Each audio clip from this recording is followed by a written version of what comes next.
On arrive avec des gens différents, qui ont des expertises différentes, des regards différents, mais à force de bricoler ensemble, on arrive à un corpus de représentation commune qui s'agrège effectivement des gouvernances qui sont repensées, puisqu'on va se trouver une façon de fonctionner ensemble pérenne.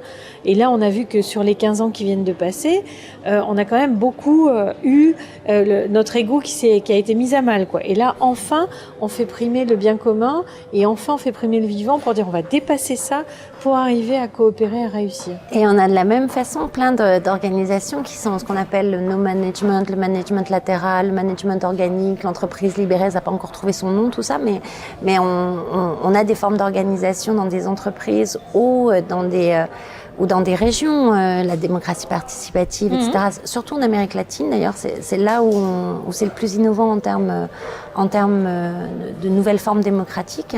Eh bien, on a la même chose qui arrive et qui notamment pour les entreprises, qui montre une performance quand elles ont trouvé leur équilibre, une performance, mais là aussi on a une innovation radicale. Et j'insiste sur la performance parce que en fait, on peut faire rimer écologie avec économie, on peut faire rimer bien social avec performance, et c'est ça que ça apporte. Il faut arrêter de parler de ou économie ou écologie, ou bien social ou performance, c'est le et. Ces nouveaux modèles apportent le et c'est ça qui est assez enthousiasmant en fait, et qui permet de réunir. Ce qui est aussi très intéressant, c'est qu'on arrive à des nouvelles formes d'entreprise où finalement chacun reste libre tout en faisant partie d'un commun. C'est-à-dire qu'on a des sortes de méta-entreprises qui sont en train de se créer, où on est des petites structures mais qui s'associent pour des projets. Voilà, c'est des écosystèmes. Et du coup, chacun reste libre, tout en faisant partie de ressources communes. Voilà, ça c'est très nouveau. Hein. On est dans une agilité qui repense aussi l'institutionnalisation, l'administration, la façon de modéliser les choses. Je veux dire, le nombre d'initiatives qui sont faites autrement qu'en ayant des associations. Avant, c'est rigolo de voir d'ailleurs, les gens de l'ancien paradigme, ou du paradigme encore dominant, ils font tous des associations. On a du mal à avoir d'autres formes juridiques. Mais je veux dire, ce qu'il y a de rigolo, oui, ça c'est la remise en cause des institutions, mais ce qu'il y a de rigolo, c'est de voir le nombre de gens qui agissent sans structure. Parce qu'ils en ont plus besoin. Et il y a que le jour où on leur demande de faire un chèque et d'avoir 3 trucs, ils vont faire le modèle associatif, mais pour lequel ils veulent une autre type de gouvernance, etc. Ouais. Mais c'est très amusant de voir que les gens s'agrègent autour de, effectivement, une vision et quelque chose qu'ils ont envie de faire, et ils se moquent éperdument de savoir si d'abord ils sont dans une AG ou pas. C'est vraiment accessoire. Donc c'est très amusant de voir cette organisation organique, précisément, qui a une agilité qui donne envie aux plus grands. Voilà, et moi je vois, j'ai un fonctionnement en réseau aussi, et quand je vais me présenter auprès d'entreprises et que je présente, au début ils sont choqués parce que c'est pas comme ils ont l'habitude, mais après ils comprennent. Je dis bah oui, moi j'ai outsourcé tout ce qui n'est pas mon cœur de métier, donc je ne vais pas perdre du temps dans une gestion d'entreprise. Je suis à minima pour moi-même. On est en réseau tous indépendants et on outsource l'administratif, et du coup on est à vous à 100% et on est à 100% dans ce qu'on fait là, une recherche, une évolution de nos activités, etc. Et au bout d'un moment ils disent ah mais on en rêverait en fait, et ça bascule à l'envers. Au départ mais ils sont pas comme nous, c'est bizarre, est-ce qu'on peut les croire, ah non, mais ils ont une des clés d'agilité, on en voudrait. Donc c'est très amusant de voir que dès l'instant qu'on change de lunettes sur la réalité, voilà, ça ouvre des portes en fait. On rejoint ce que tu disais sur compliqué, complexe. C'est-à-dire que quand on a compris, ça devient très simple. On se dit ah mais oui. Et du coup on change les catégories. On se rend compte qu'on change les catégories en ce moment. On change on est en train de revisiter tous nos concepts, en fait. C'est ça. Mais c'est violent quand même, je veux dire. Enfin, c'est violent dans le sens où on est en train de faire une mutation 4G quand même. Ça se fait à l'échelle de... Moi, je trouve qu'elle a commencé vraiment dans les années 70, en fait. On commence à avoir ça dans les années 70, et où ça émerge un peu partout. Et là, c'est en train de converger, donc de prendre de la puissance. Et là, c'est en plus avec la puissance qu'amène Internet, etc.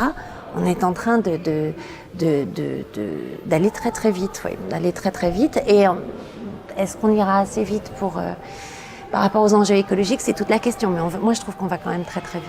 Et les réseaux sociaux permettent d'accélérer ces partages d'informations et de permettre d'accélérer le mouvement des transformations. Et comme en parlant des réseaux sociaux, je profite pour dire juste une dernière chose qui me semble, parce que là on vient de parler surtout du beau côté des choses, c'est que c'est une économie de l'intelligence, c'est une économie de la donnée, c'est une économie de la collaboration qui fait donc énormément appel à Internet.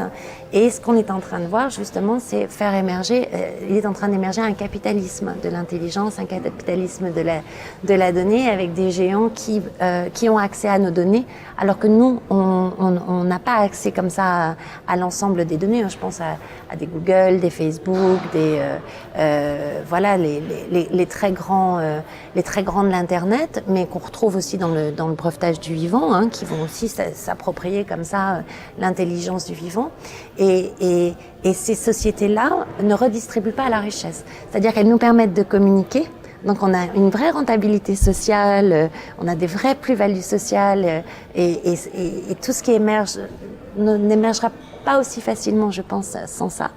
Mais par contre, on n'a pas la gouvernance qui va avec, et avec une redistribution de la rentabilité qu'on génère tous. Et sur ça, on est sur un nouveau capitalisme qui est profondément dans le paradigme ancien, et qui pose des problèmes démocratiques et de gouvernance qui sont quand même énormes. Donc cette économie du partage, cette économie collaborative, elle est très claire dans notre façon de produire, etc. Maintenant, il faut vraiment, pour moi c'est une urgence, alors ça dépend de son éthique, mais en tout cas moi ça correspond à mon éthique, il faut vraiment qu'on arrive à la transformer avec une redistribution de la richesse qu'elle génère, une redistribution de sa rentabilité, et donc de créer ces nouvelles infrastructures qui sont les nôtres, ces nouvelles rues où on se rencontre en commun, de faire du commun avec ça et de ne pas le laisser à quelques acteurs. Voilà. Et c'est clair que ça pose la question de la gouvernance mondiale, qui est une évidence, on y va tout droit.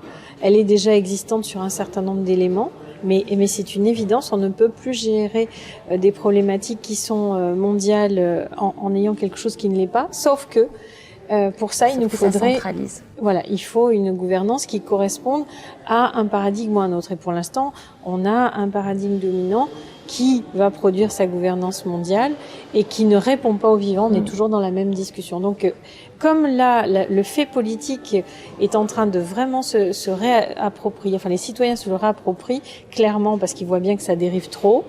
La question, c'est encore une course contre la montre. Qu'est-ce qui va primer? Est-ce que c'est la mort ou est-ce que c'est la vie?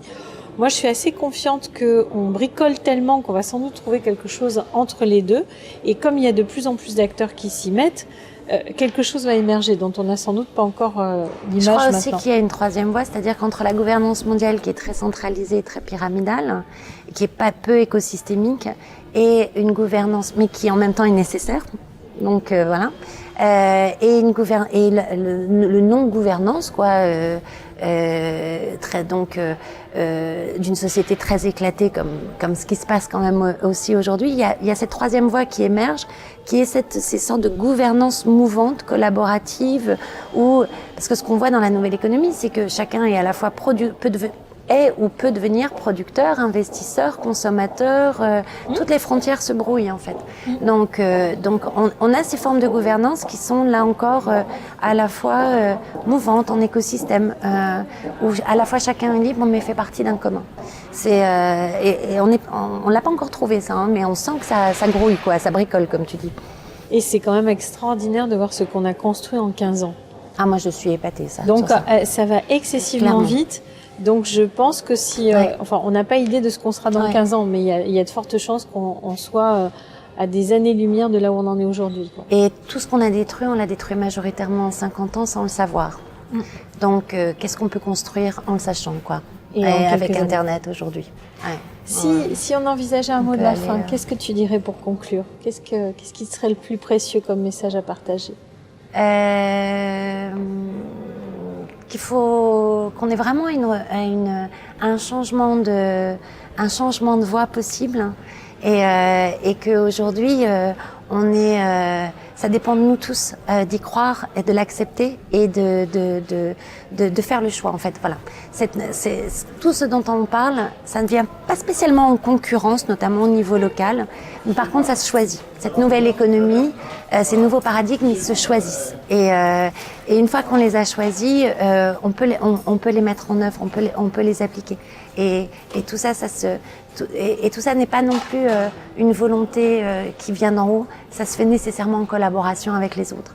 Donc je pense qu'on peut passer à la nouvelle économie très vite. En fait, on a tout autour de nous, mais il faut que ce soit un choix et il faut le faire avec ce qui existe autour de nous, avec les autres acteurs. Voilà. Merci Isabelle. De rien, c'est moi.